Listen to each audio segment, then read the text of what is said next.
right, folks. Good morning. Hi, or good morning. Been a long day. Good afternoon. Anthony Cosiolo, Dean of the School of Information here at Pratt Institute.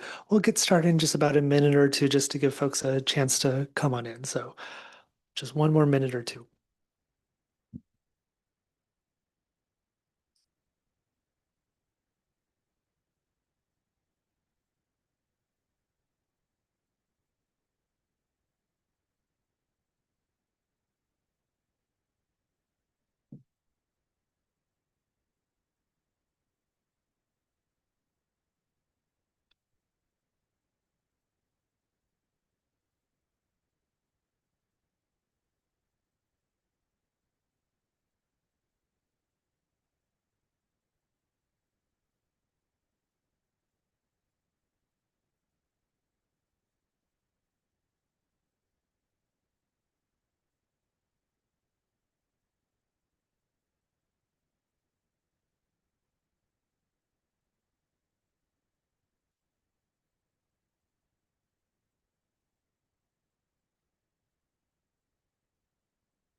All right, so it's been about a minute. So hi again, Anthony Cosiolo, Dean of the School of Information here at Pratt.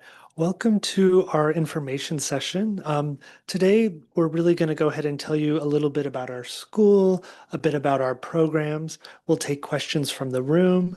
If you're on Zoom, we will have our Associate Director, Meredith Brohl, taking questions over Zoom.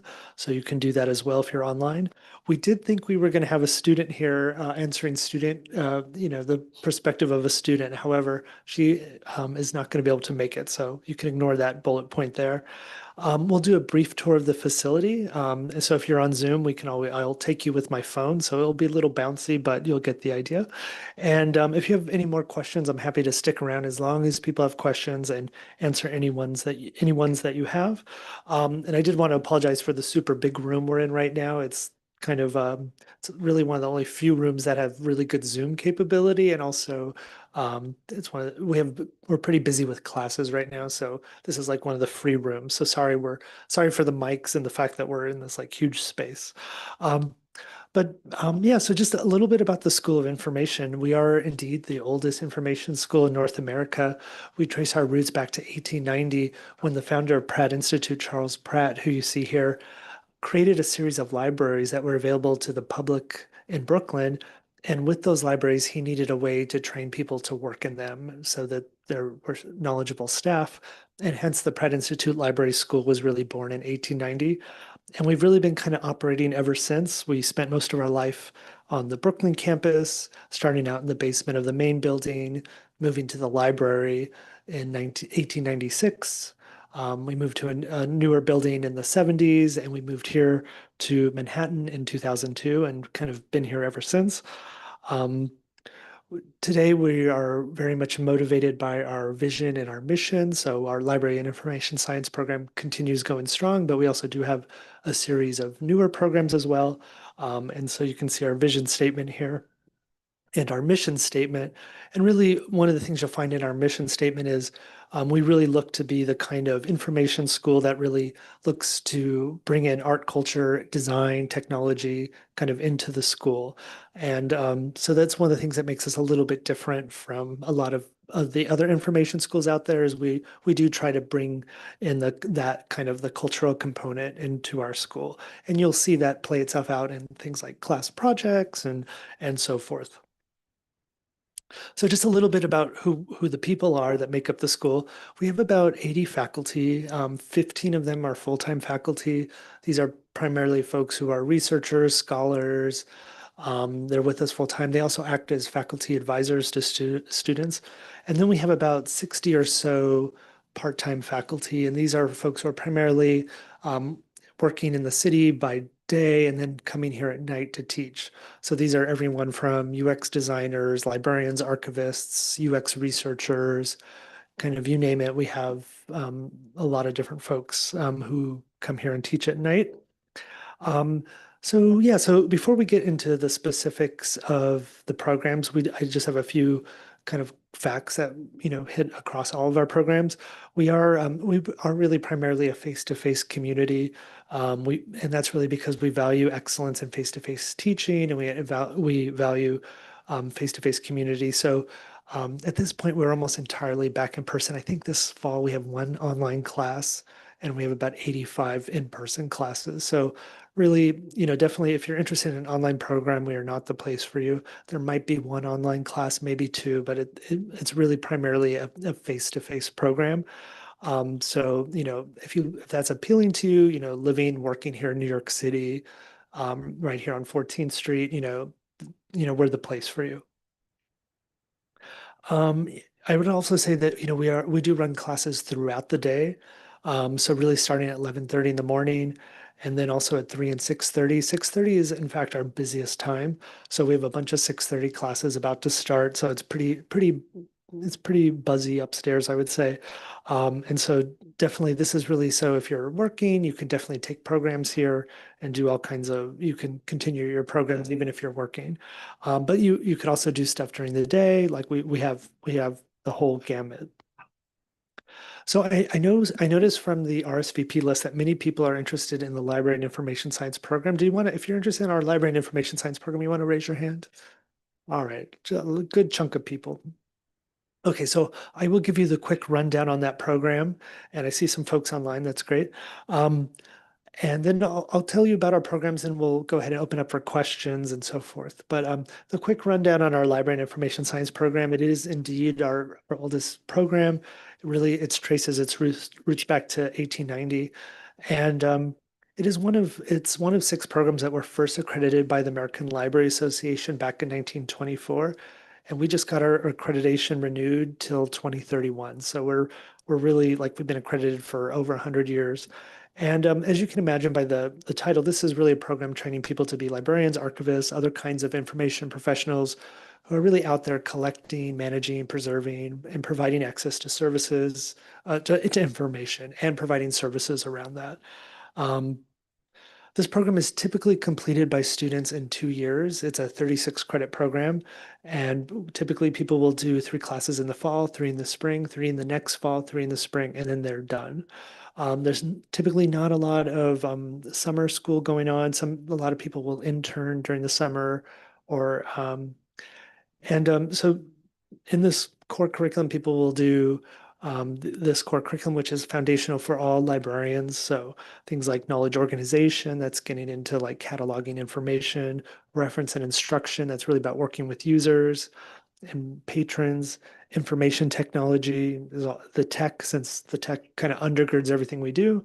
And then there's pretty much a huge wide range of electives you can take after that. Um, so to help you organize your wide range of electives, we do offer both advanced certificates and program concentrations. The advanced certificates are formal programs. They're kind of like a minor. And these are the areas that we have: archives, children and young adult, and the other areas you see here. The program concentrations, those are just kind of informal. They're there to kind of help surface things that you might want to do and classes you might want to take. But they're not really, they're just kind of there to help you in planning out your program. And we also do offer a dual degree program. This is for folks who really want to get into deep into the kind of art librarianship area. This is with our History of Art and Design program. It's 60 credits. It's typically completed over 3 years. And it's really for those folks who want to get deep into that area. And we have a lot of great alums out there who are these kind of superstar art librarians. So definitely if that's something you're interested in, we do have that as well. In terms of the job titles people get and the kind of work they do, this is just a small smattering of the kind of job titles people get, archivist, librarian, those sort of thing. Um, and in terms of organizations, these are, kind of a fairly comprehensive list. We have more job titles and more organizations on our website under the key statistics for the LIS program. But folks from this program will go off and work in a lot of museums, colleges, publishing, public libraries. And then we also do have some folks who get into companies, artist studios, and nonprofits. So definitely a lot of folks in this program go out and work in the public sector, I would say. Um, in general, I would say our graduates of this program are generally pretty happy with it. The graduates from this past May, we had 57 graduates who from our LIS program who graduated, and 94% of them thought our program was a quality program that prepared them for their profession.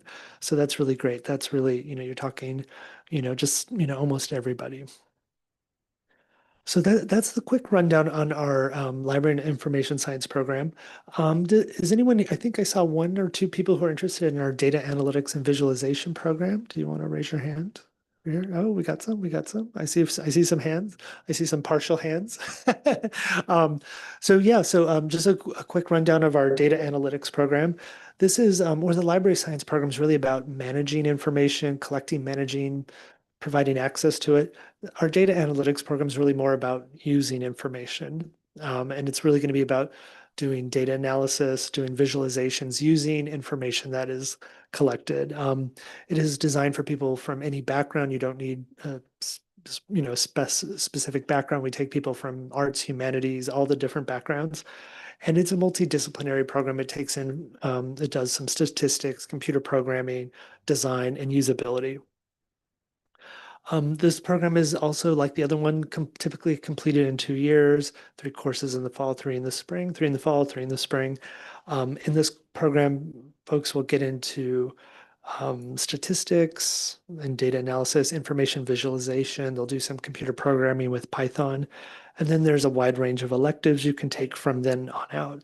So the electives you'll typically see is you'll see some data analysis, some data visualization, some data UX.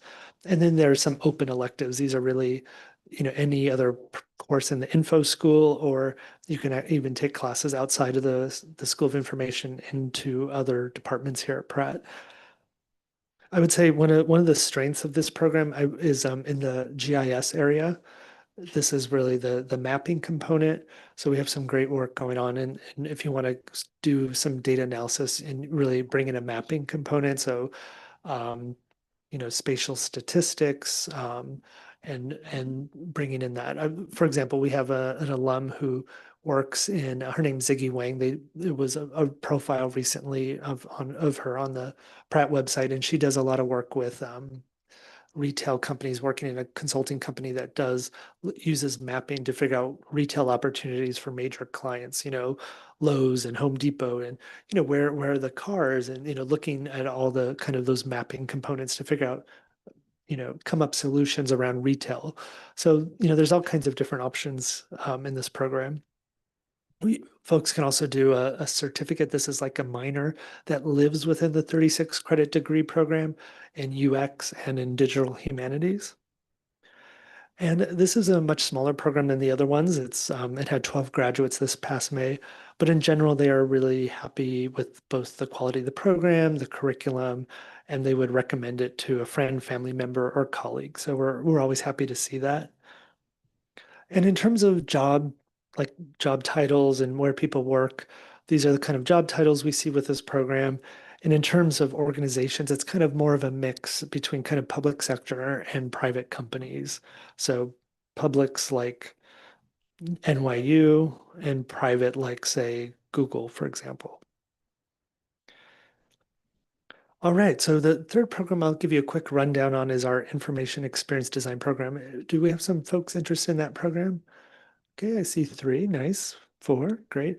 I see some folks online are interested in it as well, so that's great. I would say definitely this is our super popular UX research and UX design program.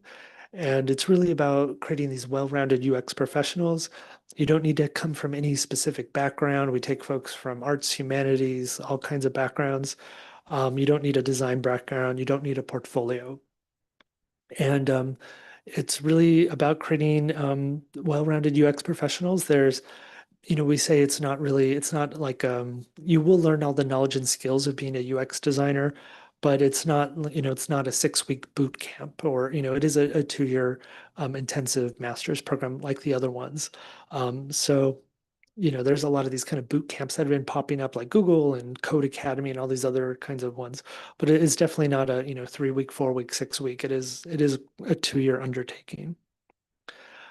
And in terms of the degree structure, the curriculum, this is kind of what people do in the program. They'll get really quickly into information architecture, interaction design, usability, information technology. And we do require folks to do a course in the ethics and social responsibility area. This has become a bigger issue for us as we've seen more and more integration with the tech industry, and so we think that that's kind of an important component of this program. And then there's a wide range of electives you can take after that. So this is, I think, a pretty comprehensive list of the electives for that program. And honestly, we're always creating new electives for this program. As you can see here, there's a lot. So for example, like one of the new ones we have here is like service design. So this is really this idea of not just creating the user interface for, say, a computer app or a phone or a tablet, but it's also thinking a little bit more holistically about the entire service. So, imagine you go to a place like CityMD and there's like a kiosk, and like, the kiosk is part of the entire service, but it's not the whole service, right? You got people behind the desk, you have nurses, you have doctors, it's all part of the whole apparatus. So, thinking more holistically about how does the UX, the UI fit into the larger service. But then we have classes in like AR, VR, and UX design systems, and so lots of really really great stuff to fill out this program. And we're always creating new stuff as well. Conversational UX. This is kind of developing the UX for these kind of talking interfaces where you're talking to your device, right? That's a user interface as well, right? That kind of verbal, whether that's Alexa, Siri, you know. So definitely we have that. So in this program, while you'll do both design and research and evaluation, we do tend to suggest that folks kind of pick an area. You don't have to pick it right off the bat. You don't have to pick it when you first get here. But we do tend to find that students, the more they do this work, they tend to find they're actually, in fact, better at one than the other, and at like doing one of these more than the other. And those are really design and research and evaluation. And so definitely we do encourage folks to kind of specialize in one of these areas. Um, and and in fact, as through the program, through the 2-year program, you're developing a portfolio that really highlights that's kind of your emphasis. And so, the folks who are doing more of research and evaluation, their portfolios are going to look a bit different than those who are doing or primarily focusing on the design of user interfaces. So while you'll do all of it, we really do suggest you narrow in on one eventually. In terms of in this program, a lot of people intern, especially in their first summer, and then all during their second year. And a lot people are doing a lot more in this program, doing more in the commercial sector, a lot of startups, and as well as some big tech and finance companies. And in terms of job titles, you can see the kinds of job titles people get as well as the kind of employers. But the employers are definitely they much more track into the private sector, especially some of the companies that are well represented here in New York, such as like financial services and some tech. But definitely we've had, good pickup of our students at places like JP Morgan Chase, which is like a major employer here in New York, as well as yeah, and we also, tech has grown quite a bit in New York as well. So we are seeing people get and work in the tech area. In terms of our graduates from this program, they are generally also really satisfied with it. So we have 95% of our graduates agree that the program was a quality program, and they found the curriculum to be up to date. And that's 67 people this past May who graduated. So that's, you're talking a good chunk of, most people are going to be really happy with the program. All right, fourth and final program I wanted to tell you about. Is anyone here interested in our MS in Museums and Digital Culture? Anyone? Anyone? I won't talk about it if no one's interested. Oh, we have one. We have one. All right. um, oh, I got one online too, so you're not alone. So the fourth and final program I'll tell you a bit about is our MS in Museums and Digital Culture program, which is very similar to the other programs, but it's a bit more of a focus on educating museum professionals.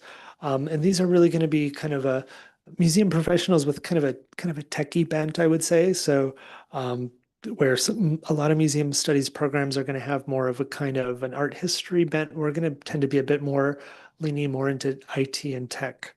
And so in this program, it's just like the other ones. It's typically done in 2 years, three courses in the fall, three in the spring, three in the fall, three in the spring.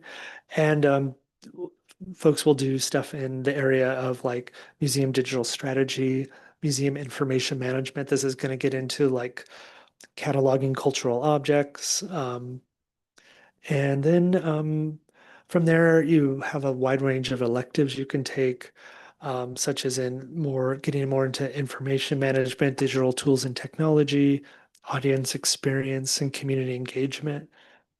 We do this really great course where students do a research study on site at a museum in this audience research and evaluation course.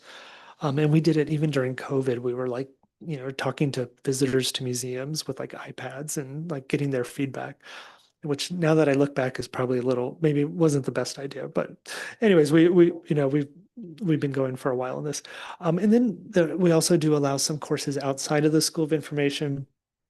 You can do some stuff in the area of curatorial studies and museum education if you do want to do some art history or art and design education. We do have some options there, so you can see those there. In this program, people can do also certificates. These are certificates that live within your 36 credit master's degree. You do get like this additional certificate with the degree in these areas that you see here. I would say, in the School of Information, we do a lot of work with museums. So no matter what program you're in, you'll likely do a project with a museum or some kind of cultural site or institution. But definitely, you'll find that many courses have, museum projects. And in terms of graduates, this is the kind of graduates we see from the Museums and Digital Culture program. A lot of people, working at museums, not everyone, some people have, you know, gone off and worked elsewhere, but a lot of kind of related kind of museum type roles, a lot of stuff around registrar, collection information specialist, um, the kind of heavy in the kind of the management of the information at the museum. And this program has a satisfied student group as well. From our graduates this past May, we had 6 people who graduated, and they were happy with the program faculty. They were also happy with the inclusive and welcoming environment. So we're always happy to see that. All right, so we also do have some standalone advanced certificates. These are, if you don't want to come here to do a master's degree, but just do a certificate, we do also have these as well. I know there might be, is anyone interested in hearing about any of these standalone advanced certificates? Most of these require you already have a master's degree, except for the one in spatial analysis and design. But did anyone come here to hear about one of these? No. Yeah, we have one. Oh, we have one. Which one do you want to hear about? The young adult. Oh, young adult. Good one. All right. So I don't have slides, but I can always pull this up. Yep. Make you a co-host. I absolutely could make you a co-host. Let's see here.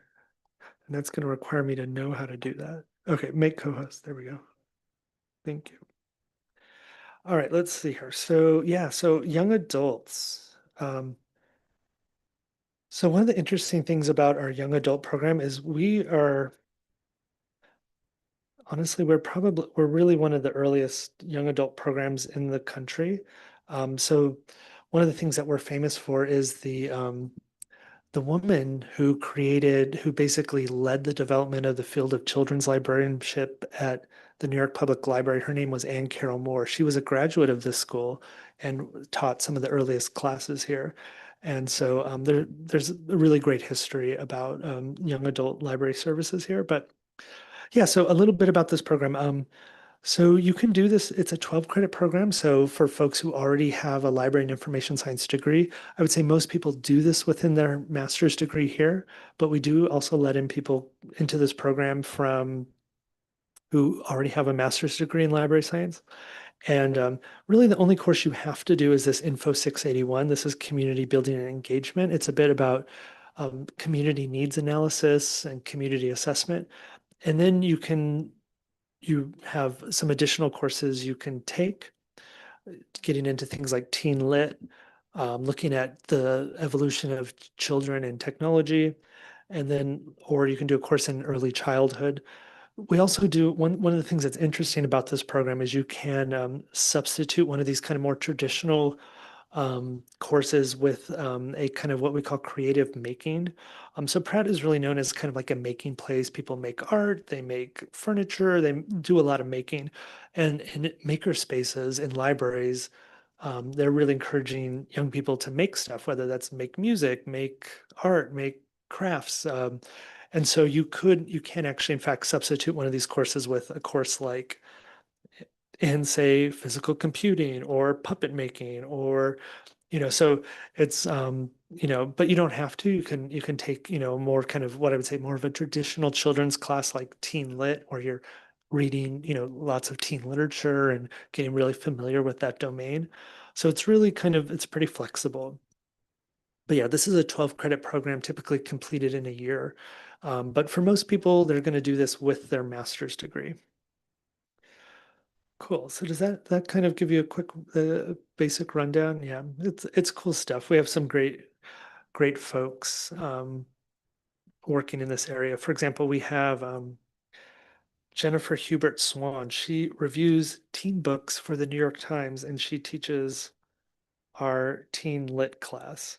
And so, you know, like so it's like, definitely someone who's super plugged into everything that's going on with teen lit, um, and she works by day as a middle school librarian a school in Westchester. Um, Anyways, all right, so let's go ahead and move on. Um, so I did want to mention that definitely for all these programs, we do have significant scholarships available. Um, so these scholarships can cover up to 50% of the cost of tuition. And they do, the one caveat with them is they do require that you are full-time. So full-time is considered 3 courses a semester. Courses meet for 3 hours a week. So a lot of our students might do a course, a 3 o'clock class on Tuesday, a 6:30 class on Tuesday, and then like a 6:30 class on Thursday. Um, and they do require you to be a full-time student. However, after your first year, if your life circumstances change, you can petition to keep your scholarship and drop down to part-time. And part-time is really 1 or 2 classes. Um, and the good thing about the scholarships is they also auto-renew for your second year. So if you get, say, a $10,000 scholarship in year one, in year two, you automatically get it for your second year. And yeah, so that's a little bit about the scholarships. We also do have this fellowship program, which is pretty neat. It's what we do is we work with various institutions around New York, and we set up a fellowship with them where you work on site at an institution for 9 months, 1 day a week for your entire second year in the program.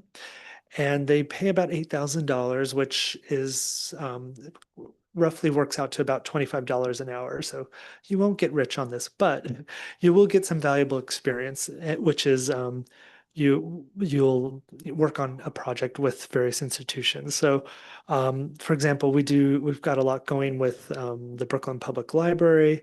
So some of these are more like we have like a children's working with the children's services, but then we also have ones with the Center for Brooklyn History, where you're working more in that more of a reference and archival capacity, working more with the users to that archive. A lot of stuff with the MoMA, the Metropolitan Museum, Museum of the City of New York. We've branched out into working with more smaller community archives like the Lesbian History Archive. So yeah, definitely, so institutions both big and small. Also ones that are both for our UX program, our DAV program, our library science program, and our museums program. So, and I would say all these institutions also have their own internships or fellowships programs, but this is kind of on top of that, and it's only available to Pratt students. And we, of course, we also offer federal financial aid for domestic students. This is really in the form of federal loans. And we do the FAFSA and all that good stuff. So you can, if you're interested in any of that, you can certainly reach out to our student financial services counselor who's based here, and she's happy to help any questions you have about the FAFSA process. In terms of like other opportunities, I would say we do also typically do some international programs. Like we'll do at least like one international course a year. So if you are interested in doing something international, we should be able to help you. So this summer we are trying to um, bring to do a program in Venice, really kind of focusing on slightly, it's going to be more applicable to the library science and the art and the museum studies folks. But and it's also they're also going to go to Rome that week as in like during a kind of a couple week span. We have done this course for several years called Artist Archives Rome, New York, where we did spring break in Rome. But we're feeling a little crunch trying to do it all in spring break, so we're like, okay, let's go in the summer. Meredith, our associate director back there, went to the Rome course, so she could tell you all about it. But yeah, definitely, if you're interested in doing something in in Italy, in Rome or Venice, we do have some stuff there. And pretty much what these programs are, it's not tourism. It's really like kind of backstage access to the kind of a lot of the cultural professionals, talking to them how they manage their archives or their artist archives, and getting to know, trying to create more of a cross-cultural perspective. It's not, doing, and it's also much more focused on kind of contemporary art and how than it is, say, the ancient past. So definitely some good stuff there. Um, and so yeah, this graphic here is really mainly to indicate that like our campus, we all the classes are offered here at the Manhattan campus, this building here on 14th Street. So you don't have to go to the Brooklyn campus, but if you do ever want to go to the Brooklyn campus, you certainly can. It's more of like a traditional college environment with like a freestanding library and freestanding buildings and like a gym and like kind of all that good stuff. But we pretty much all the classes are here. We often do our orientation on the Brooklyn campus, but otherwise we're always here on the Manhattan campus, which is super convenient. It's super easy to get to. You can work downtown, you can work in Midtown, and you could live in Westchester, and you can get here pretty easily. You can live in Queens, you can live in Brooklyn, you can live in Jersey. The PATH train's right here, so super convenient location. So just if you do want to apply, definitely we have two dates that are probably worth knowing about. We do take some smaller classes for to begin in the spring. These are classes that really begin on January 26th. The deadline is October 1st. So if you are interested in that, most of our students do start in the fall, and that's going to be August 24th, 2026. And the priority deadline is January 5th. So we call that the priority deadline because while we won't often close in applications on January 6th, um, we do often keep them open for quite a bit longer. But it's really the priority deadline in terms of like scholarships and and those kinds of opportunities. So definitely, if you're interested in coming next fall, I would definitely suggest get in by the priority deadline. And also after the priority deadline, programs can close really at any point. I would say the IXD program usually is closing in January, February. So definitely, if you're interested in that program, I would certainly say get your application in by January 5th. In terms of applying, it's pretty easy, pratt.edu/apply. In terms of your application, you do need two letters of reference. I would generally say pick someone who's reliable, who can speak about your work, whether that's an employer, a professor, someone you've worked with. Um, you do need a statement of intent. That's going to be pretty important. That's really going where you're going to tie in what you're trying to do, how this program helps you address your own professional goals. You do need unofficial transcripts from all of the colleges you've attended. So what this really is that like if you went to, you can like take a PDF export of your undergraduate college, upload that into your application, that's fine. And if you do decide to actually come here and enroll, we do need official transcripts. But for the application stage, you don't have to do that. We trust that you're good people and are not going to, send us phony PDFs. But we will check it eventually. And for all these programs, we do not require the GRE, so do not worry about taking that test, which is not so fun. Um, Anyways, so at this point, though, I am really happy to just kind of open it up for questions from the room, and then we can see if there's any questions from Zoom that we didn't get. But yeah, any questions from the room? Yes. Um, is there a way to sort of try out the program by entering as a non-matriculated student, taking maybe a couple of courses? Yeah, so there you can take up to 2 classes as a non-matriculated student. There's a form. If you Google Pratt non-degree student, there's a pretty straightforward form. I would say definitely get that in though, at least a few weeks before the start of the semester. So like say, for example, if you wanted to come and take a class in late January, I would, suggest getting that in, probably, honestly, like December, I would probably get that in. Um, Definitely as a non-degree student, I would say, we do a lot of work to kind of take care of our students, like our matriculated students first, and then we move into, so they get first registration. So as a non-matric, you're kind of, you're kind of, you kind of have to see what space is available.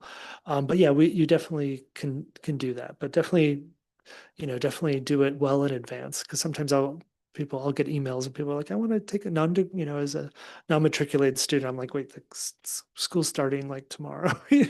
So yeah, definitely get it in. Definitely get it in early.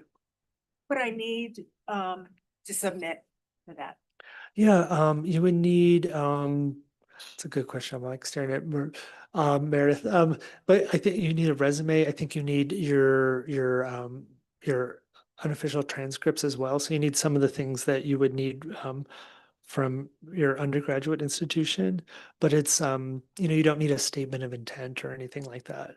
You don't need references. So it's a little bit easier. Yep. So Tell us a little bit more what you're looking for in a statement of intent. yeah, that's a good question. I would say that the statement we are looking to make sure alignment between what you want to do, what your professional goals are, and what our program offers. Um, and so, I would say we're looking for a little bit of, creativity and communication, so, you know, um, I would say like, kind of, um, we want to be interested in what you have to say. I would say, I would say like, for example, library and information science, like something that would be like really like uncreative would be like, I want to come here because I like books. It's like, okay, we've read that like quite a number of times. And, really for us, it's like, it's really the work of being a librarian is really more about helping people with their information needs, right? So like, for us, we want to see like, okay, like, what makes you interested in doing that? And what, you know, so, yeah, so, we would be looking for that kind of stuff, something, something that really kind of connects to like present issues in the field. Um, you know, but yeah, sometimes, I like books doesn't really quite do it because honestly, the job is really not that much about just like hanging out with books. You know what I mean? It's really more about, um, or really about reading. I mean, it's really, it's really more about making sure those, helping satisfy information needs within within a particular community, whether that's a college or a public library, so yeah. All right. So Could you repeat what you said about starting in the spring? That like impacts which classes you can take? yeah. So you can definitely start in the spring. We do have pretty much just about everything available in the spring. I would say that maybe the one exception is like the museums program. You might have to, like one of the required courses, you might have to wait till the fall, but you could take something else. So yeah, there's no downside to starting in the spring. All right. Yeah, you got another one. Yeah. Yeah, go Um, for it. with the data analytics and visualization, said like someone from any background could be in that program, but the classes, do they have specific prereqs like that you should have taken in undergrad? That is a good question, which I did kind of gloss over really quickly.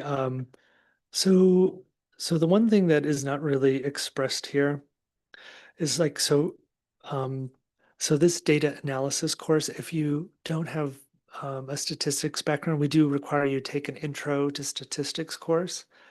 And the same goes for this programming for cultural heritage course. So if you don't have, say, much of an IT background, we will basically ask you to take what our information technology course.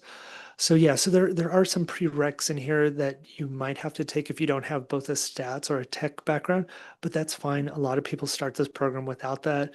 If you come from a arts, social science background, like don't worry about it. Like you don't need it. We will help you, we'll start from, where you're at. So yeah, don't worry about that. I saw some hands over there. Yes. uh time, like you that comment and like you into it or is that Yeah, I would say the part-time is well, let me just put my slides back here. Yeah, so our part-time program is you can definitely do this program, any of these programs part-time. A lot of folks though will often they'll want to not do it part-time because they want to get the scholarship. But you can definitely do it part-time. So part-time is typically 2 courses a semester is going to be part-time. Even 1 course a semester is fine. The one thing is if you only take 1 course a semester, you don't qualify for any federal financial aid. So 2 courses qualifies you. So yeah, you can definitely do any of these programs part-time. Like we're like totally fine with it. It just takes a little longer. I mean, it's your graduation time might be more like 3 years rather than, 2, but yeah, you can definitely do it. It's just really you can't take the scholarship. So if we offer you a scholarship, you just kind of have to decline it and you know, but yeah, but you can definitely do this part-time. And as I mentioned, 6:30 is super busy here. So you could work full-time and come here part-time and it's like totally fine. yeah, that's my second as like a follow-up, are there classes always at like 6:30, so like because like if you work you can like always kind of get a class. Yeah, for sure. Yeah. So we definitely always like for our core curriculum, we always make sure we offer a 6:30 course. Yeah. So yeah, definitely we want to make sure people who work full time can definitely go to school here. So yeah, we definitely do that. Yes. City information space design program. Could you talk to us more about the core differences between that and the boot camp, specifically when it comes to portfolio and professional readiness? Yeah, for sure. So I would say, this program is, it's a 2-year program and it has a lot of specialized courses. And students start working on their portfolio, I would say, really day one. And so what you'll end up at the end of the day is you'll have portfolios that really speak to your kind of, I would say, to your personal voice, and they're going to be much more well articulated than, say, someone who just did a 6-week boot camp. So I think, you know, it's going to really play itself out that way. I would also say we have kind of a good set of resources to help people like get their portfolios to that place. So we'll do like alumni portfolio reviews where we'll bring in alumni or have other professionals come in and do portfolio reviews, for example. So I think what the criticism you hear a lot of the boot camps is like, oh, everyone comes out with the same exact portfolio, and it's like not particularly interesting, and like employers kind of see that. So I do think through kind of the a 2-year intensive program, you will get quite you will specialize in this area. I would say, as I mentioned, we do our specializations are UX design or research and evaluation. And so, that's going to really play itself out in your portfolio. And that's, I think is going to, I think, a lot of these boot camps, people are just not going to, they're not going to ever get that far, to realize, that maybe they should be doing one or the other. So Yeah, and I think definitely we see it definitely play out with like how people like employment and how people get employed. I think Meredith has something she wants to throw in there too. Meredith works a lot with IXD students, so she's got Yes. Oh my God, it's so weird being on a microphone. Um, yeah, so one thing I want to add to that, we have a ton of applicants who are coming from the boot camp. So they do the boot camp and they say they might have gotten like a UX design role, and they then apply to us specifically in the statement of purpose. And I read pretty much all of those applications that they are missing the research piece. They might be doing research, they don't know like the formal ways, or they might be like making decisions and they don't know why. And we have like a really, really robust UX research side, and because you really can't have one without the other. So that's in its foundation and then growing through to like the advanced levels. So that's one of the big things that you can't really in that quick of a time frame like get. So that's something I definitely wanted to add. That's a good point. And like, I definitely think we like our UX research stuff, like we have like advanced UX course where students in the course do they do studies with subjects. We have kind of students constantly doing studies with like test subjects where they're bringing them in. We have a UX lab, which when we do our tour, we'll show they'll do like eye tracking studies with like users to figure out, where users might be getting hung up because where people's eyes are going, for example. So we're kind of constantly, by the time you exit this program, you'll have done like several studies of like with users. We have a number of tools we use to help support it, both online tools and in-person tools. We have this tool called like Panel Fox, which helps you like run your recruit subjects for studies, whether it's like a focus groups or surveys or so yeah, there's a pretty like robust like the research piece I think is like pretty robust and intense in a way that you wouldn't find in a boot camp. Yeah. Yes. To add on, I had a question about the ethics portion. I know you shared earlier that technology is constantly evolving. So I'm curious if there's like a general philosophy or step Pratt has, which means especially in technical industries, AI, Mhm. so on. So just curious, generally speaking. Well, that is a good question. That's a hard one though. Hard to do off the cuff. So I would say at Pratt we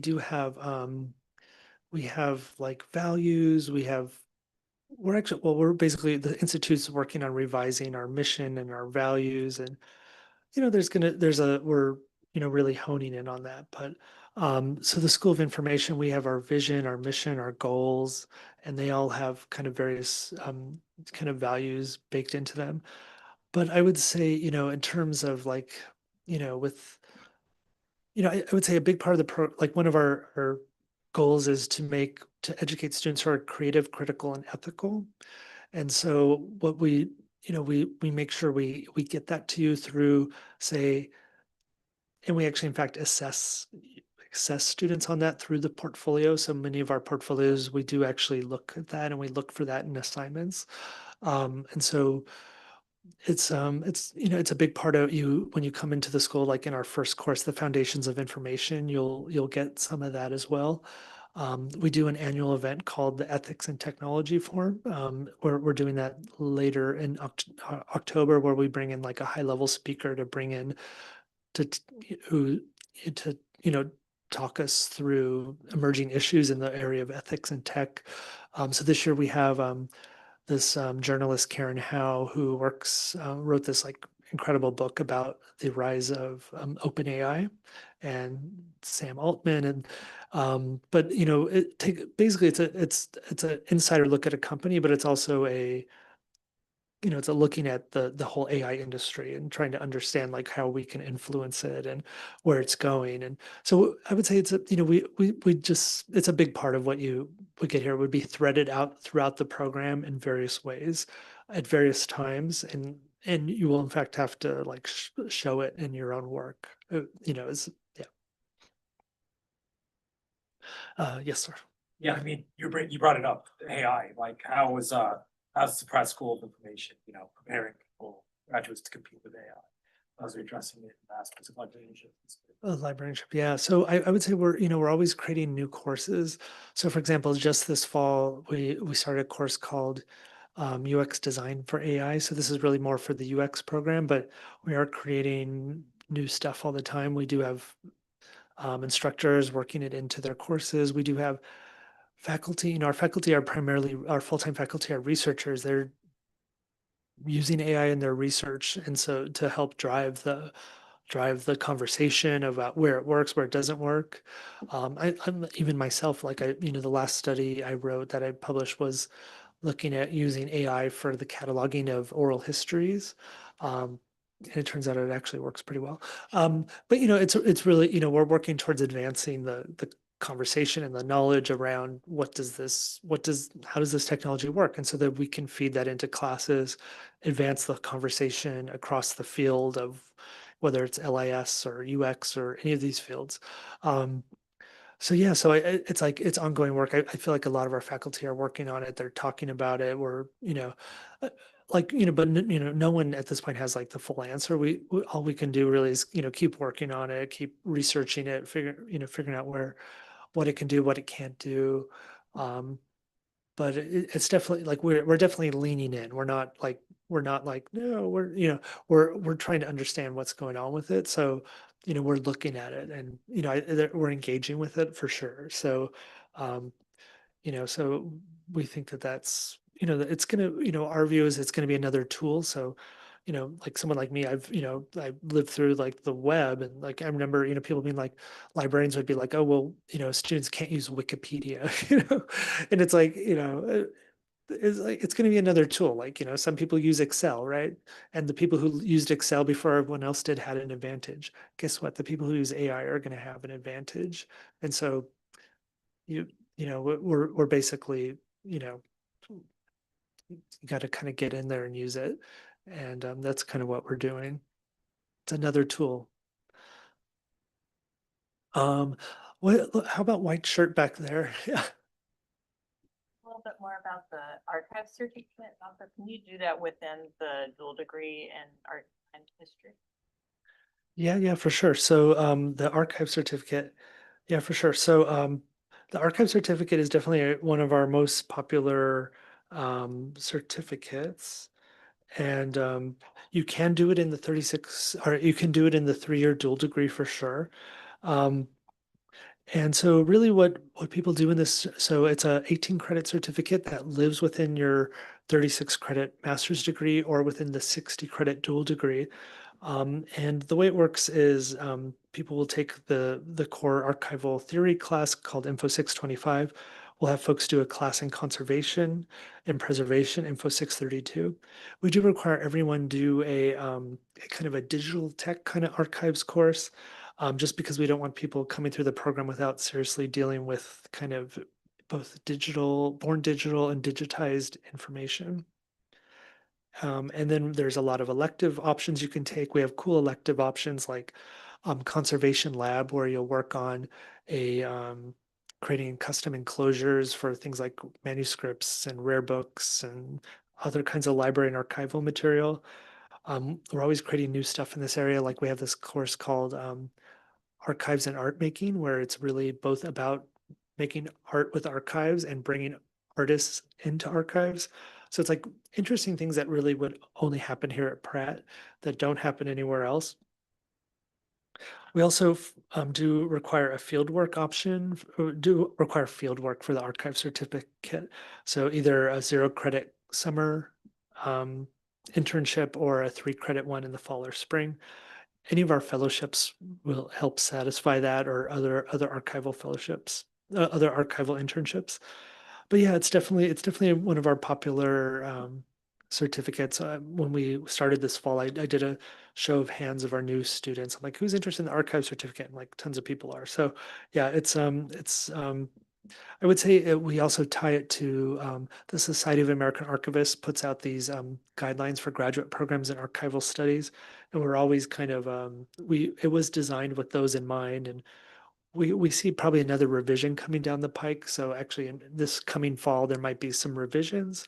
all good stuff. But yeah, it's something we're constantly working on and improving. And um, we do a lot of stuff with the Pratt Institute archives as well. So I know, for example, tonight, one of the core archives classes, they're going to the archives tonight in Brooklyn because my student was in the, she's like, I have to leave early because I'm going to Brooklyn for, so anyways, yeah, so it's good. It's good stuff. It's definitely a major focus of our library science program. Uh, on like, so maybe let's get through the hands here and then we'll, then we'll move to online. Why don't we start here? When you're considering applicants for those scholarships upon admission, what are those decisions based? I was like, oh, these are hard questions. I would say, yeah, those are good ones. I would say we look at undergraduate, kind of like how you did as an undergraduate. That could, a lot of that could be GPA. We look at the statement of intent. We look for the alignment. We look for alignment in terms of what you want to do. And we look at your, Maris, why don't you jump in? She, I'm watching him like, yeah, no, go that's for all it. correct. Yeah, okay. Statement of purpose is really important for both admission and scholarship. So we look at similar things for admission and scholarship, but in slightly different ways. So in general, like one thing, so yes, academic background isn't important in terms of what your undergraduate or graduate GPA was, depending. Some people come to with PhDs. And so that's like really the only objective measure that we use. And so we rely heavily on a statement of purpose, letters of reference, and kind of that story that you tell through your application. We want to be like cohesive, and it's really more important like why you want to do this than what you've done. And so that's, learning actually something personal about you. It's really not a trick. We don't want your, resume just explained through a statement of purpose. We want to know something about you, like how your background like has influenced or prepared you for this next step. And we do love to see if students are interested in engaging with like non-commercial, like their goals are a little bit more less commercial, more like focused on ethics, social justice, if there's any specific populations or things that you're passionate about that you would want to work on as an information science student. That's always a plus as well. We do have for IXD, for instance, we have a lot of students, I want to work at Google. Well, you might. We do have, but what else? Because a lot of people want to work at Google. So that's a huge piece. So some of it you can't change, like background, what people are going to write in their letters of reference, but like that statement of purpose is really where you can shine for both admission and scholarship. Yeah. Thank you for saving me. Other questions? Yes. Program would you have to decide on a certificate? / is there a little bit of room to try things out? Absolutely, yep. So you don't need to know coming in, and you can declare it anytime once you're in the program. So, yeah. Yes. Can you speak to the digital humanities certificate? Sure. Yes. So our digital humanities certificate is it's on our website, and it has a 2-course core curriculum that everyone takes. So there's this intro digital humanities course that gives you exposure to that entire field and the various kinds of ways people have approached digital humanities projects. Then there's an advanced class where it's typically been some big group projects, quite honestly, where it's like the advanced course people put together these kind of pretty advanced digital humanities projects building on various strengths. And some of these projects have turned out to be really incredible. And then you also have a wide range of electives you can take. So definitely getting more into some like the technology, the info viz, other kinds of tools to help support the work you want to do in the advanced course. So we kind of see this program is kind of at the end of the day, you will have this kind of really kind of like publication quality DH project that you can take with you. And I would say, the people who have done this program, I have to say they're some of like they kind of rocket off to like the heights of like academic librarianship. So, what I mean by that is like, they will often like land jobs in top like research environments. So I'm thinking, like Cornell, NYU, places like that where they'll, they'll have something really kind of a bit more, something that's kind of really kind of smart and creative, which helps them really stand out on the job market. So definitely it's really for those folks who want to get into kind of the upper echelons, I would say, of like kind of academic libraries. Like I see that as like that's kind of where people go with this kind of certificate. So it's definitely it's a good thing if that's that's who that's where you kind of see yourself. We've seen good things for those folks. So, other questions? Yes. Um, my tentative interest is in medical librarianship because that's sort of my background. Have you ever placed anybody or know of students who have gone that route? Yeah, so I would say, we actually used to have a medical librarianship program and had medical librarianship courses. Unfortunately, we don't really have those anymore. As I mentioned, Pratt is really well known as like art and design and culture and so the medical field it was kind of slightly outside of our kind of wheelhouse. So we didn't have a lot of students in that area, so we have over time kind of scaled it back. Now, with that said, we do have people who have gone on to graduate and work for medical centers in their kind of various departments. Um, so, Memorial Sloan Kettering and Weill Cornell Medical Center. Often, many times sometimes they'll be in archives, sometimes they'll be in kind of more of the libraries department. But yeah, I would say, I wouldn't, you won't find it like an actual course in medical librarianship here. So, but that's not to say you couldn't get a really good internship at a medical center and, end up actually going down that route. So, yes. What I've heard of from speaking to a lot of current librarians is that a huge thing that they look for when hiring is experience that you have like coming out. What do you do to try to ensure that the students in the MLS program get that experience well? Yeah, that's a good question too. Lots of good questions here. So we definitely suggest people get experience while they're here. They do internships. So honestly, with the LIS program, we'll see people interning literally like they might through the LIS program, they might do 3 or 4 internships during their 2 years here.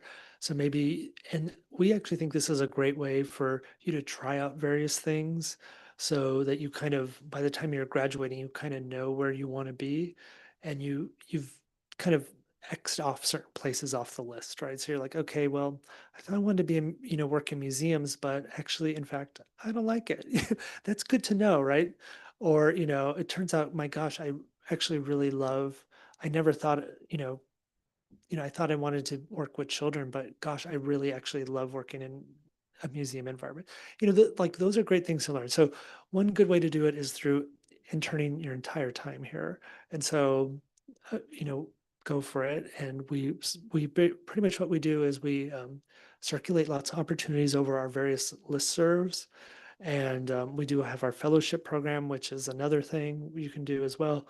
But yeah, we pretty much, the best way to get experience is to get experience, and try those different things out. I mean, if you love something, you're like, oh my God, I love working here at the Frick, you know, you don't have to leave, keep working there, and oftentimes, sometimes people will get job offers that way. Um, but it's also a good way. It's good to figure out what you want to do. It's also good to figure out what you don't want to do. And, definitely, use your 2 years in the program to get that. And so by the time you're, when it's March, April of your second year, you're really kind of, you've got it all, you've got it figured out, you're on the job market and people are like, yes, yes, yes. You've learned what you've needed to learn, you've created the connections, you know what's up, you know what the field needs, and you're, ready to go. So yeah, I think it's honestly not a problem for our graduates. I would say, because it's pretty plugged in place, and it, like, you really are, as Meredith likes to say, you're looking for your job on day one of getting here. Like, you are thinking, you're looking at job ads, you're thinking, you're like, so it's honestly, I would say it's not, people, by the time they're done, they're here, they're like, you know, it looks pretty good for them, I would say, just because that's kind of the environment. Then for us, I would say success is not you graduating. Success for us is you graduating plus getting a job that, like, sets you up in the way you want to be set up. So, maybe not your dream job of all time, but it's like, look, this is a good place for me to start, and I like where I'm at. And this is going to lead me to where I want to go. For us, that's success. So for us, just being like, oh, you got a master's degree, like, really, we want to see you kind of, you know, employed in the way that, in a way that's going to kind of get you where you want to go. All right. Yes, question. I'm curious about research and if there's funding for it, and if a lot of professors do their own individual, like independent research, and if students get involved with that, or just what that looks like. Yeah, definitely. So we have lots of good research going on. I would say we have professors doing research. They do hire graduate assistants to work with them on research. I would say almost all of our full-time faculty do that. We spend hundreds of thousands of dollars a year on graduate assistants to work with faculty on research. So lots of great, opportunities to work with faculty. We also do have, for students who want to go off and do their own research, or even, say, present at a conference on their research, or present their research at a conference they're doing with the faculty. We do have money that people can get through this, what's called the Graduate Student Engagement Fund. So people will go off. We've had people travel. Last year, we had folks go to Croatia to present their work they did, some of their projects, at a conference in Croatia. So through funding through this. So it's definitely, yeah, there's definitely lots of opportunities for research, either your own stuff or doing research with faculty, for sure. So lots and good support for it. Cool. So Meredith, I know that you had some questions online that maybe we didn't get to. Anything you want to ask about? Yes. There's just a couple that have the same questions or similar questions. So I just want to touch on this idea of, like, do I need to have a similar background to what I'm up? So I know we touched on that, but when you apply, for libraries, it's, do I need to have library experience? For UX, it's, do I need to have a design background, a design degree, same museums, all that. So really the answer is no. You don't have to have, like, a related major or any specific related experience, because, like, enough people will. So really, actually, a kind of a secret is that we look favorably upon people who have a different background, because we want those perspectives to be varied. And if everyone comes as a past graphic designer and they're in the US, like, what are we talking about?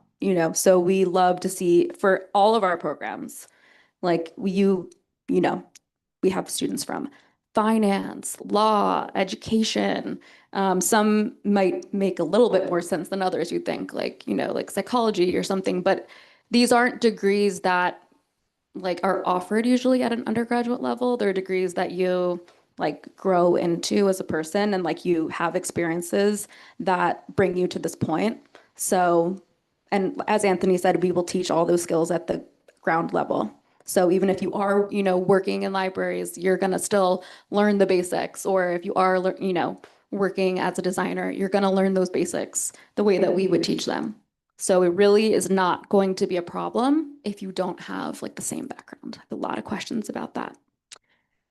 And then the other one that I have a lot of questions about, one is to you, Anthony, so I'm holding on to that one, but the scholarships, I know we talked about that, but or actually maybe we talked about scholarships enough. Oh, are scholarships the same in the spring and the fall? And so there's really like no difference in applying for the spring and the fall, like Anthony said. We offer the same classes and students are looked at the exact same way for admissions and scholarships. We have fewer students applying in the spring than in the fall. So like it's really difficult to say because one pool is smaller than another pool. So in terms of like how we offer and how many, it's really just more representative of how many applications we get in that time. So people always want to know the specific numbers, but we don't know them necessarily. It's like, it depends on how many people end up applying, and we don't know that until the deadline's passed. So like everyone's looked at the same. And there's other things, right? Like budget, stuff like that. We don't like, there's no magic number, but that's just something to keep in mind. So we don't have those specifics, but like I mentioned before, all those things that make your application great, your statement of purpose, all of that stuff, that's really how you put yourself in the best position. And then I have one more for Anthony, and a few others asked about this. This is UX, but specifically like, but in general, I think this is a question, when it comes from transitioning from Pratt to a UX career, how do you recommend making the most out of the program while you're there?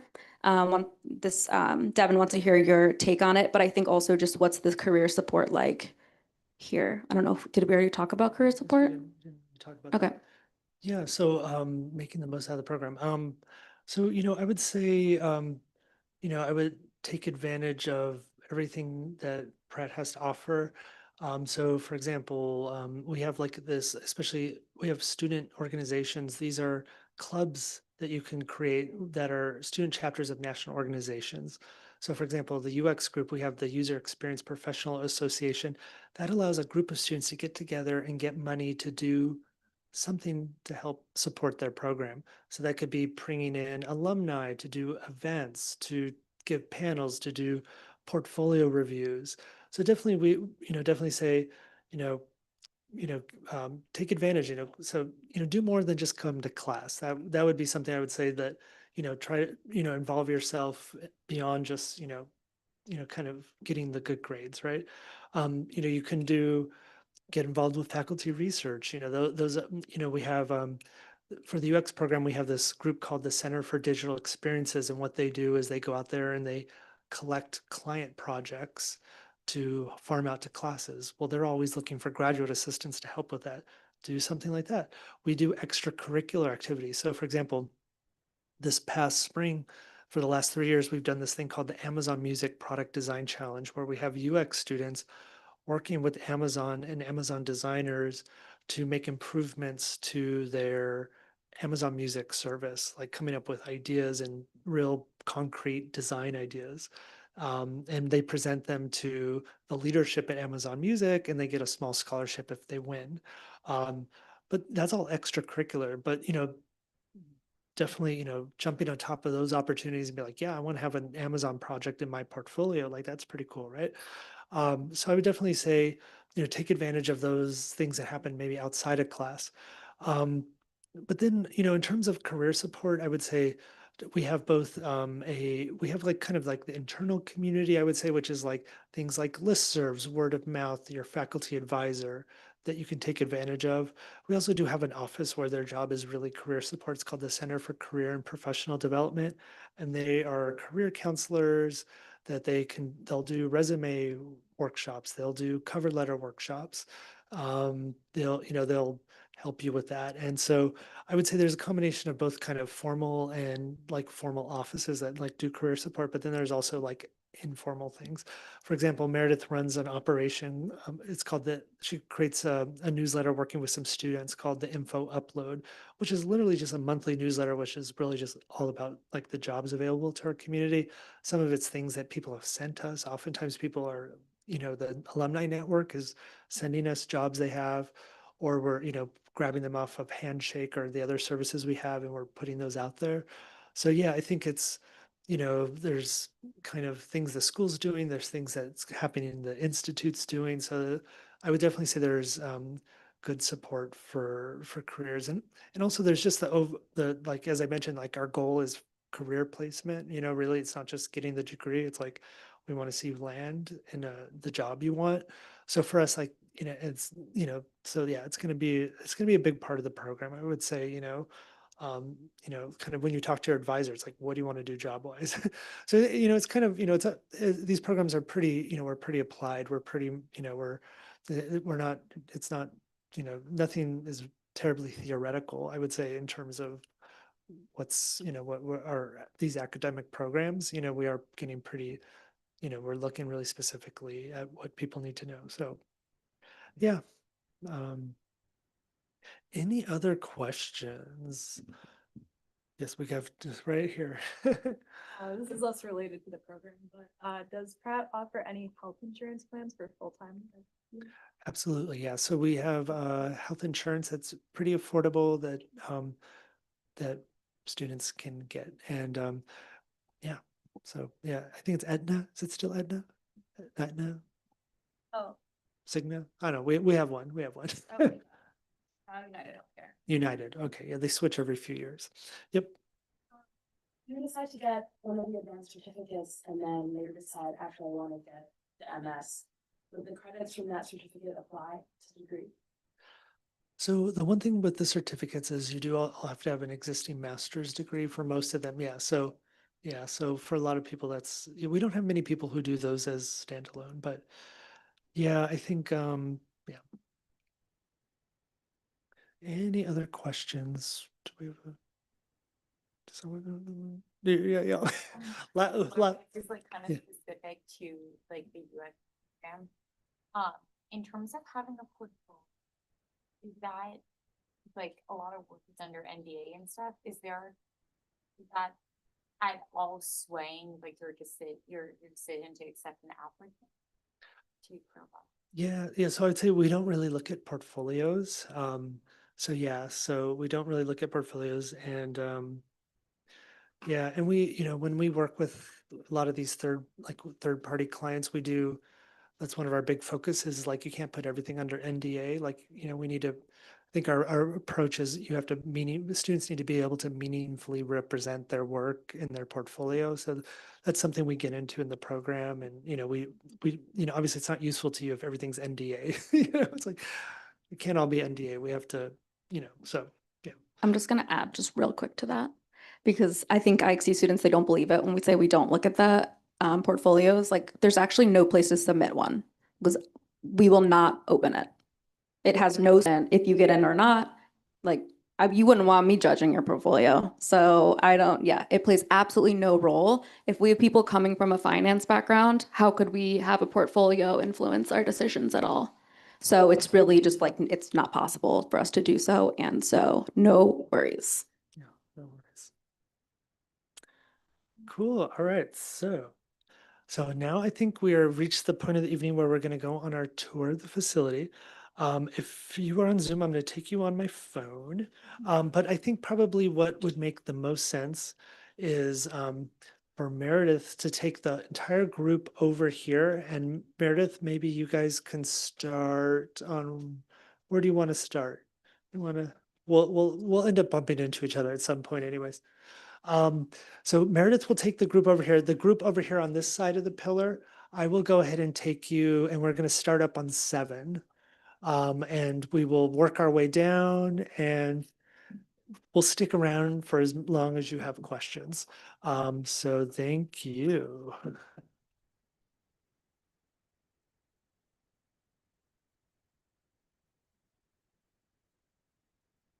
Yeah, are we gonna be able to get back in there?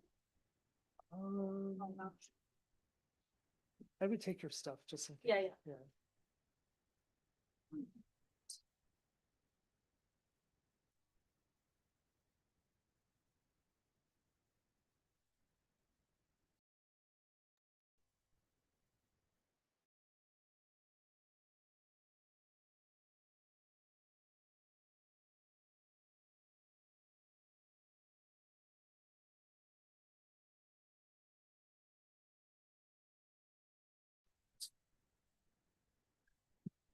Yeah. Embarrassing. All right. All right, folks. So welcome to our building here on 14th Street.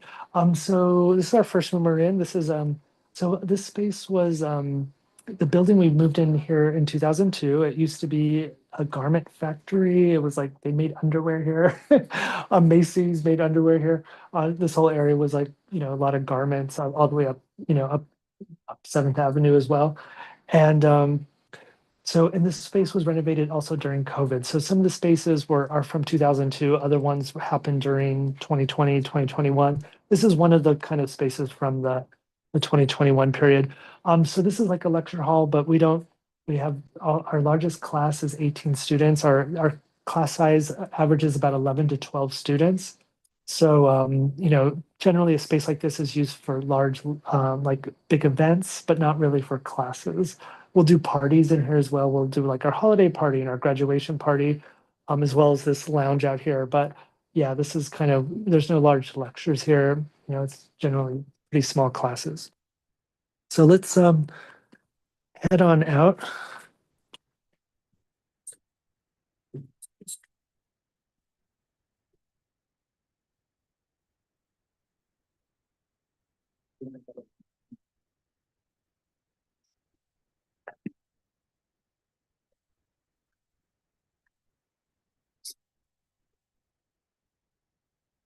So yeah, this is another one of these spaces that were renovated during COVID.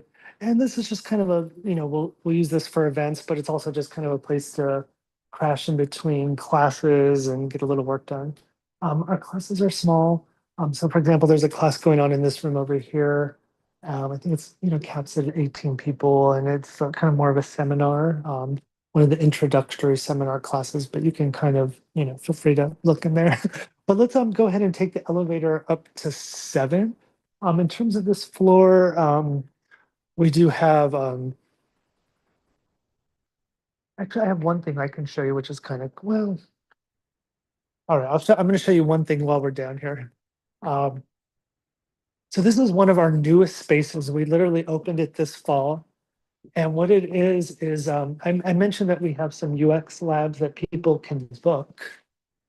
And this over here is a room that where students in the automotive UX course, they can book this room to bring in test subjects for automotive user interfaces. I know this sounds crazy, but I will show you what I mean. This is a tiny little room.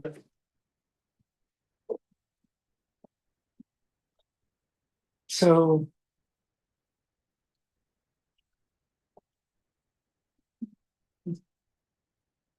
as you can all kind of imagine, it's we have this new course that's running for its second semester called Automotive UX, and we have as user interfaces are in cars now, right? And so we have a driving simulator in here so that folks can develop their automotive user interfaces using the driving simulator. And it's a room that students can book, and they can use it for that purpose or for whatever purpose they want. Um, but yeah, this is kind of one of our newer spaces. There's like little pedals and a wheel. Feel free to peek in there, but it's kind of, it's a nice place to get a little, do some little, go for a drive in a simulator. Um, yeah. Driver's license. Yeah, you don't need a driver's license, right?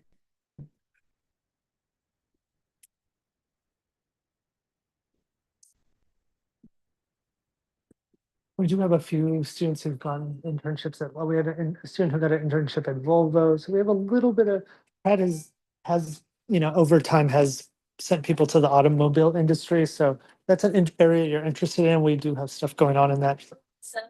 We are going to 7. Yes. Let's see if we can all fit in here.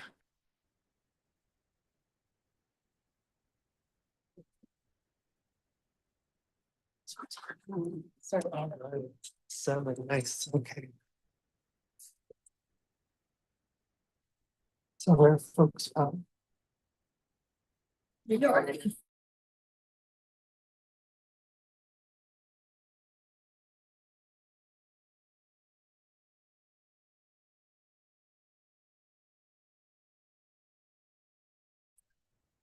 All right.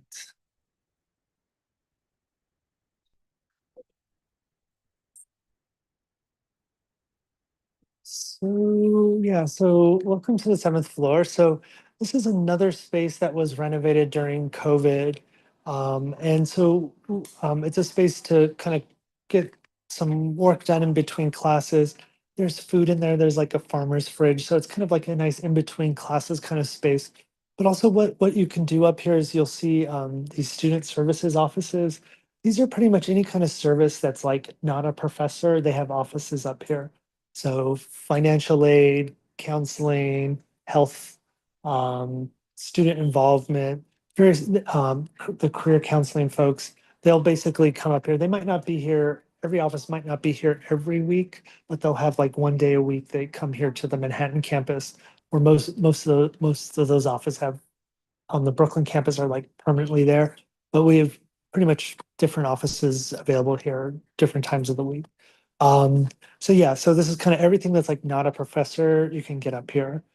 Disability Resource Center, all kinds of stuff like that. There's more classrooms up here as well, food. But yeah, there's another department up here which doesn't have anything to do with the school information, but yeah, this is kind of, we call this the student union. It's just kind of a place to, get some stuff done. So let's go ahead. Are we comfortable taking the stairs down to 6? Yeah. Um, what's that?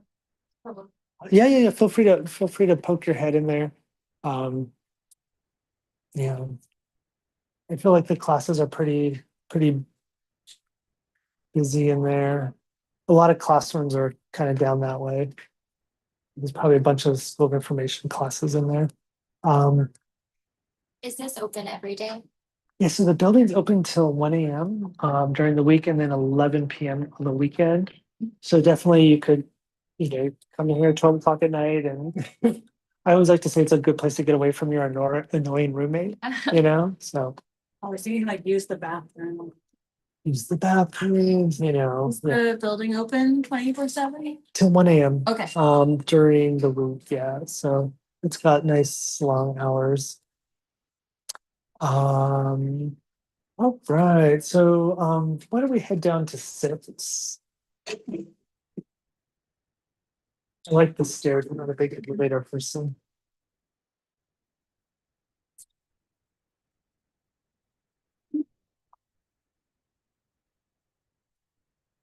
Thank you.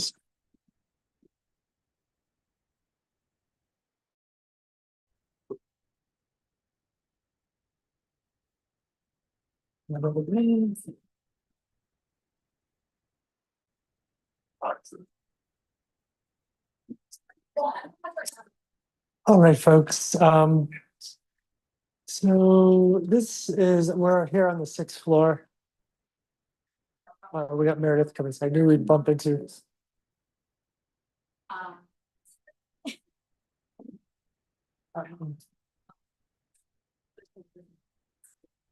Uh-oh. Uh-oh. Uh-oh. You want me to go to 7? Oh, you guys haven't been to 7? No, I'm going down. There you go down. Okay, go to 7. Go to 7. Yeah, thank you. Thank you. So, It's just like a it's not really, yeah, so you push like request. we can't ever seem to figure it out, but yeah, so anyways, the 6th floor here at Manhattan Center, this is kind of the hub for the school. A lot of our classes take place here. Our admin office is here. We're here in the info lounge. It's a little space to get some work done, computers, but we have a lot of classes kind of going on around us. And as you can see, you can kind of peek in a little bit. You'll see that, they're small, as I mentioned, 11 to 12 people per class. Just to give you a sense of like what's going on a night like this. I see over here we have Anthony Conta. He was at Amazon Music for many years and has just moved over to Meta to work on Facebook. And he teaches a class called Digital Product Design. So he's got that going on over there. I shouldn't say this, but his job is to get Facebook, get the influencers and get it, kind of get some engagement there. I'm like, it's gonna be hard. And so then down here, the hallway, I don't know what class is going on there, but we have something going on down there. I don't see a professor. Oh, hold on. who was that? Oh, Soraya Johnson. She teaches a class called Digital Analytics, and she works at NASDAQ, and so it's really about working with analytics tools, all different kinds of analytics tools. And so one of the things she does with her classes, she has students present their work to the folks at NASDAQ, which is kind of cool. But they use various analytics and yeah, good stuff there. What else we got going on up here? So, oh yeah, it is busy up in here. So in here we have a class on data librarianship. It's taught by Vicky Rampin. She is at NYU, does data librarianship for them. So definitely kind of a data class. Looks like this. So this class here was going to be our archives class, and actually we go in because they went on a field trip today, so that's why they're not there. But why don't we go in for all? We have some archives folks in here.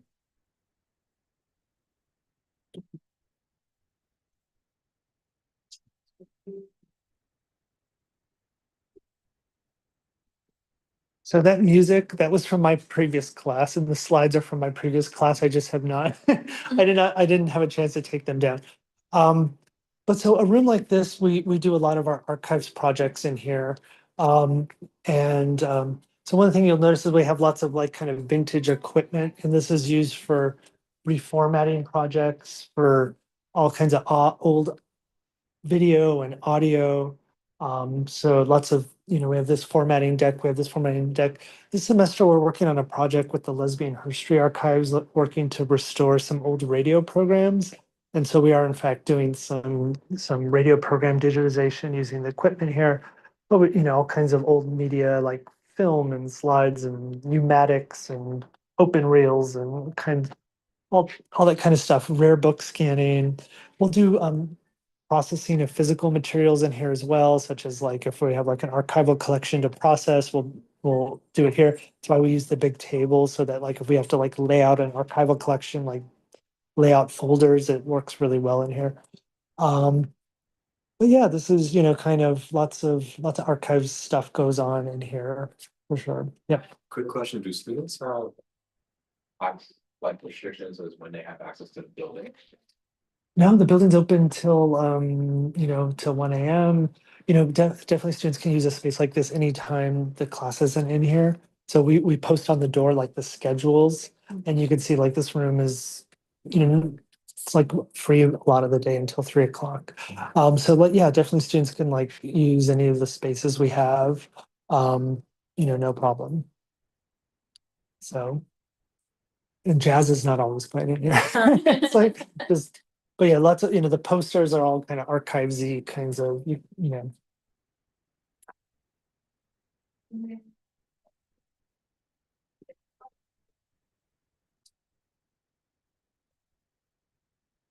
So yeah, the last class that is going on in here is a lot of our UX classes happen in this room, and this is we have Madhav Tonka teaching a class in here right now on usability. And Madhav is a UX designer at the Museum of Modern Art, and he's been teaching this class for a good number of years. And yeah, so but everyone in our IXD program takes the usability course. It's like kind of the first like kind of research course. But yeah, that is down there. All right, so moving on down. So I would say, kind of all up and down the hallways, you're going to see student work. Some of it is presented at like like at conferences. Some of it is presented at our annual showcase of student work, which is each May we bring in we open the school up to, it's kind of like an open house, and students do presentations and but yeah, you can see, it's kind of an assortment of different kinds of student work. Some people do posters.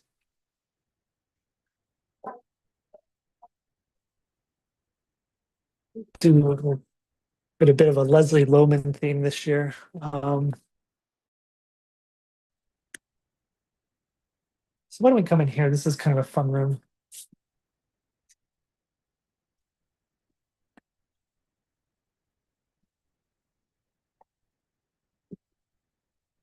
So I only bring us in here because of this is kind of a space that students can book, to do meetings and other kinds of events. But it's also become a little bit of like a wellness space. So we have the first massage chair at Pratt. And it's just like you could book this room, you just book it online, you could just book it through this QR code and like, you want a 30-minute massage, no problem. And but yeah, it's you can bring in, you know, folks and yeah, it's a little bit of group work, a little bit of wellness space. And I don't know what's going on with this TV. It's being a little funky. Oh, there we go. There we go. Sorry. Just seeing a usually if you don't leave the TVs on, people can't figure out how to get it on. So yeah, so all right, so that is that space.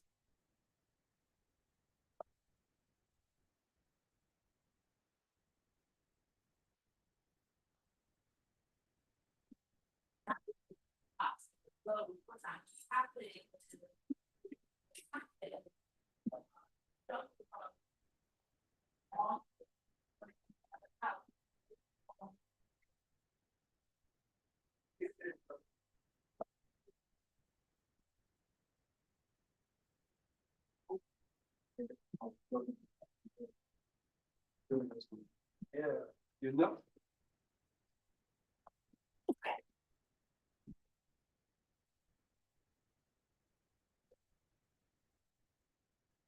All right, folks. So that back corner over there, that's like a kind of more of a computer lab. We have Diana Pan teaching back there, and she's the CIO of a nonprofit here in the city. Was a long time the CIO for the Museum of Modern Art. And so, but that classroom will be used for things like really techy kinds of classes, computer programming, all the kind of computer stuff. Down here, we have a lot of our faculty offices kind of down in this part of the building. Um, and so as I might have mentioned, the full-time faculty, they have offices here, they act as advisors. They have open office hours. You can come in and talk to them about like career plans and how the curriculum can support that. You can make appointments or go to open office hours, but there's what, 4, 5, 6, 7, 8 of them have offices down here. And yeah, so we have more full-time faculty down here. We have also more full-time faculty in here.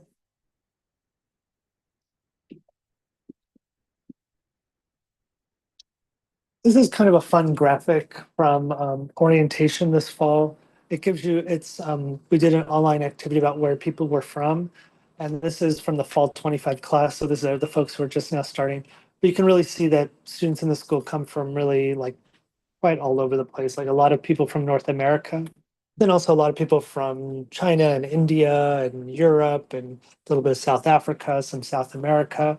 So definitely very a lot of domestic, but then also quite a lot of international folks as well.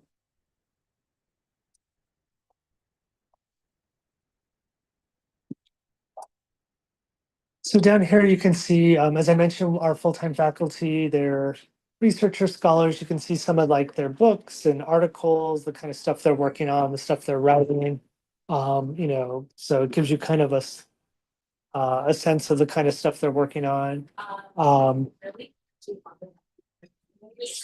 And also over here we have bulletin board for our student organization. So as I mentioned, we have 5 student clubs, and these are student chapters of national organizations, and they'll put together events to help support those student bodies. So for example, like we have like an alumni spotlight the ALA chapter is doing, or the sushi social, sushi social, meetings, chapter meetings, tours. Like we have the Society of American Archivists group is doing a tour of the New York Public Library Service Center in Long Island City on September 19th, right? So it's just kind of, it's ways for students to kind of get together, do some stuff.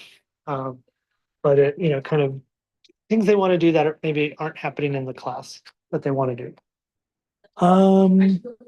We have our admin office here. But yeah. Oh, and yeah, I guess the one space here, this is another one of these kind of bookable spaces. And no one's in there. But we do a lot of our, like I mentioned, eye tracking studies, like students will use this to bring in test subjects for studies and, there's equipment, and, use different supplies that support that. So it's empty now, but once the semester really gets going, we're only in week 3, but like week 8 and 9 and 10, it's just like it's busy and it's booked and there's like people coming through the door all the time. Anyways, any questions though, as we go on this Z tour? I know you're talking about the difference between being a part-time and a full-time Yeah. student. Are there full-time students who are also working part-time in like a non-graduate assistant role, or is that really a recipe for disaster? So it's a full-time student working part-time? Yeah, it's You- sort of like a totally unrelated. Yeah, oh yeah, it's totally fine. So as I mentioned, Not like full-time, getting your PhD where they're like, if you work, yeah, no, we throw you out the door. no, yeah. So it's it's, as I mentioned, it's like a full-time load is 3 courses. Yeah. So maybe you're here 2 or 3 days a week, likely in the evening. It leaves plenty of time to do a part-time job. You can pretty easily do a 20-hour a week part-time job, I think, being here. It does get much more complicated when you start talking about full-time job, full-time student, like that's pretty difficult, but part-time job is not a problem. Thank you. Yeah, How long is, how many hours is each class?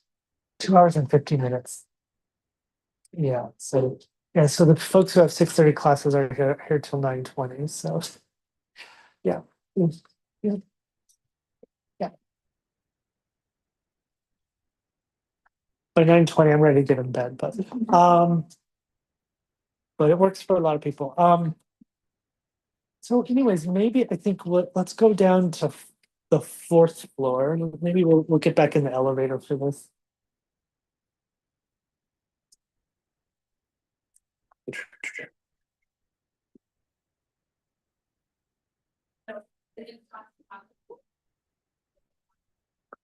All right.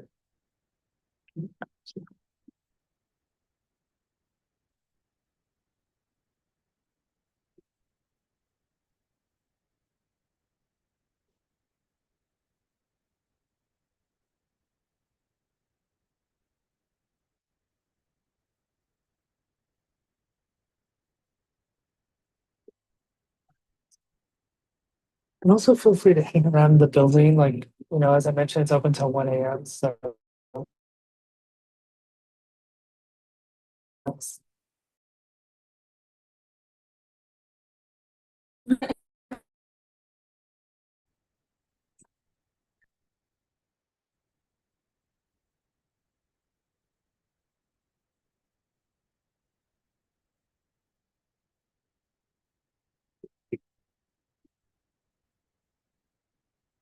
all right, so I think this will be the last floor we look at, but just to give you a sense of, we started on 2, we went to 7 to 6. The 5th floor is a lot of computer labs. So we have classes down there as well, but there's nothing there like it's not, super fascinating. I don't think we do 4th floor. What's interesting about the 4th floor is our library is here, so we'll go check that out. 3rd floor, I've never even been there. No, I've been there, and then we've been on 2. One thing I would say is also kind of nice, but is closed, is on the 1st floor, there's an art gallery. And they are closed right now, but they close to put together new shows or get the new shows installed. So there's a show going up right now, and it's going to open in a couple weeks, I think, on the work of W.E.B. Du Bois and his influence on contemporary artists. And there's going to be some really well-known artists who are going to be showing their work. McAster Gates and Michelangelo Thomas, and so we're gonna have some events tied in with that as well. But definitely, feel free to check out pratt.edu and check out the show. It's going to be good. So I'm looking forward to it. But yeah, but that's open to the public and that's on the ground floor. But yeah, for now we can go ahead and check out our library. So the library, I would say, is primarily we buy stuff, like we buy information that people need. A lot of stuff is bought electronically these days, but things that we can't get electronic, we do buy as, books and papers and, that sort of thing. So let's go ahead and we can do a little loop through here real quick. Yeah. Library designed by Tiffany's the one in Brooklyn. That one is in Brooklyn. Yeah. There's a definitely a great library. Our original library built in 1896. The stacks were made by Tiffany. Yeah, definitely check it out if you're in Brooklyn. Um, and we have a helpful librarian here, Harsh. Yes. Hello, everyone. Anthony, if it's okay with you, I can give them a quick tour of the library. Sure. So welcome to Pratt Manhattan Library. My name is Harsh Chadar. I'm one of the library managers here. And today I'll give you a quick tour of the library space. Highly suggest checking out the Pratt Brooklyn Library. It's like an entire library building dedicated. And as Anthony was mentioning, yes, the stacks are designed by Tiffany. And so as folks walk in, they don't need to sign in anywhere. You can simply like start using the space. What you see around are these mini book displays that are curated by our graduate assistants. Most of them are in the School of Information and or in the Library and Information Science program. But we have had some UX, IXD folks work for us in the past. So as we walk towards the back of the library, on my right, we have some computers on which folks can browse the catalog and or just use the computer. On my left, we have some new arrivals. New arrivals, we have reference collection, which can only be used within the library space. New arrivals and the books that are in the stats as the borrowing period for 6 weeks. If you wish to learn more about the collections and or the services, highly suggest visiting our library's website, library.plan.edu. As we move further into the library space, on my right, we have oversight books and current free articles. And or the stats or the books that we see in the stats directly correlate with the programs that are offered in this building. So all the programs like construction management, arts culture management, design management, obviously library and information science, IXD, and many more. Current periodicals are all arranged in alphabetical order. If you lift the shelf, you will come across the previous issues. And some of these periodicals do get bounded, and those are all shelved on my left in an alphabetical order. Here, we also have our new zine collection. Again, many more zines are housed at Pratt Brooklyn as well. And things can be shipped from campus to campus. So, like, let's say if there's a given book that is housed at Pratt Brooklyn, by filling out a simple form, that item can then be shipped to Pratt Manhattan. And once we receive the item, the patron will be notified on their Pratt email. As we move further into the library space, we have a quite extended space area with charging station and some transparent window. Hopefully, we'll replace these chairs soon.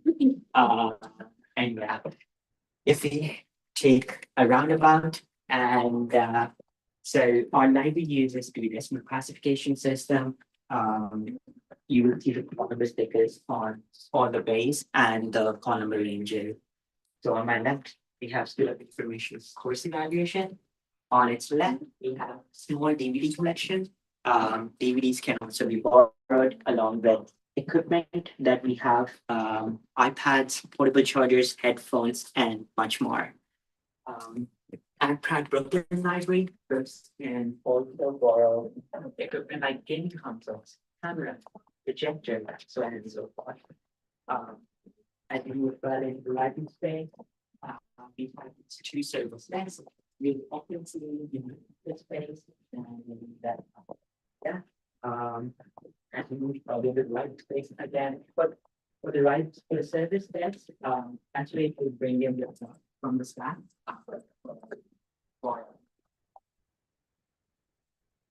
Here we have a really nice scanning station. So let's say if on a given day you come across an article from the journals or like a really cool chapter from books that we have, you can simply scan it and then send it to your email using the scanning station there. And welcome to our this room is equipped with a projector, computers, another charging station, and another scanning station and a charging station.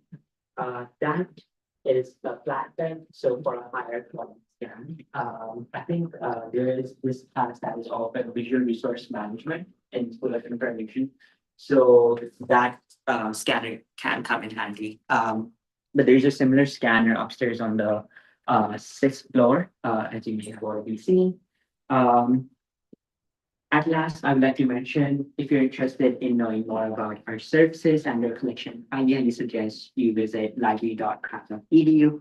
I usually like to conclude the tour by mentioning that there's a direct side to the Empire State Building, and one cannot see because it's dark out, but there are these two murals done by Brazilian twin artist brothers, Os Gêmeos. I'm probably not pronouncing it wrong. But if you do like a quick keyword search on Google, you'll come across many articles on those respective murals. And yeah, if you have any questions, please do not hesitate to ask. My business card will be at the front. We have some hat pins and some pronoun pins and some stickers if you like some. So yeah, thank you so much for stopping by at Craft Library. Thank you. Great, thank you, Hart.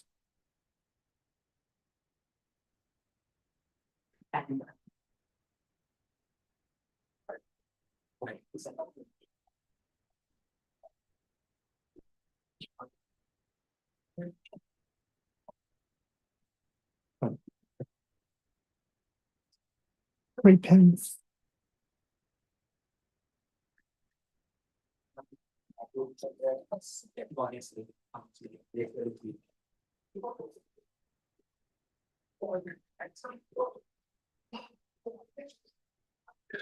All right, folks online, that pretty much concludes our tour of Pratt Manhattan Center. If you would like a